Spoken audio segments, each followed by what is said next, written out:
This is the Hobby Store, and that is my temporary opening. If you like that music and want to check out Rockleadist's other work, please go to the link that will be in my hand now. And holding, and good. Alright, now on to the topic at hand. What are we going to be doing today, and why do we need a primer? We could call this a dictionary. While most people have some familiarity with a hobby game or two, usually Magic the Gathering, not everyone does. In fact, even those people who have played Magic in the past never played it that seriously. So for this video, I'm going to go over the general basics of most collectible games, usually card-based, to give those viewers with a limited history in hobby gaming a starting point. I'll also be talking about how I'm going to cover these different games. Win condition. This refers to the core goal of the game. Usually, you start off a game with a set amount of life. If your life reaches 0, you lose. Other games it could be referring to accumulating points in some fashion. Field. This is the in-play or active area of the game. Graveyard. It's generally where you put your used cards or dead characters. Deck. While it's usually straightforward, there are games such as the Zatch Bell card game where this may need to be addressed. Also, most games have a minimum and a maximum number of cards allowed in a deck. Special zones. In a lot of games, there are special zones specific to that game. That could be a side deck, spell zone, or some other specific area made for the game's mechanics. Speaking of which, game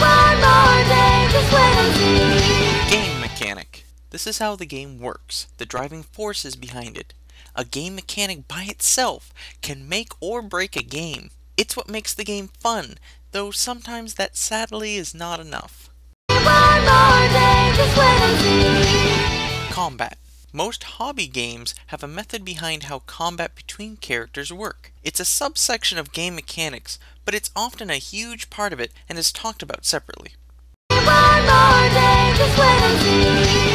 Hand. These are the cards in your hand. Again, most games have a maximum number you can have in your hands at any one time.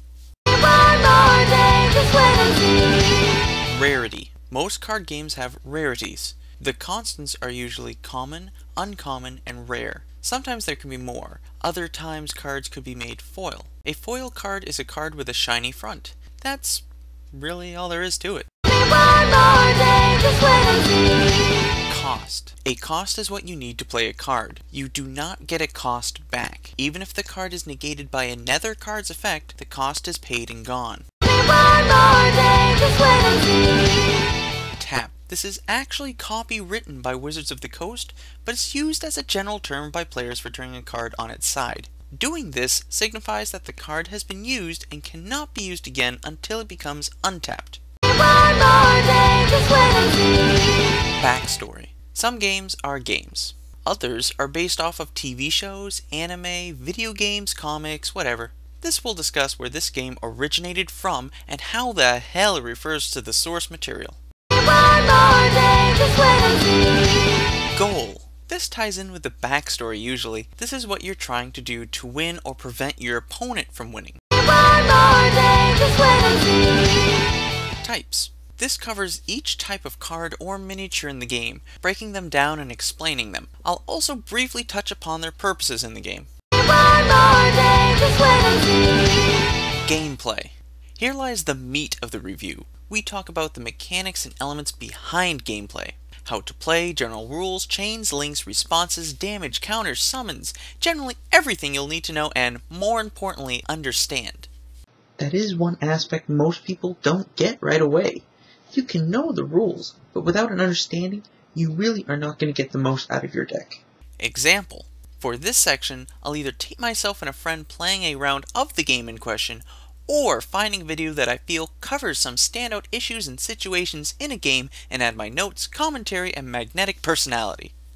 At the end of these videos, I'll give my personal thoughts and experiences with these games. Also, some of these videos will differ depending on what we review.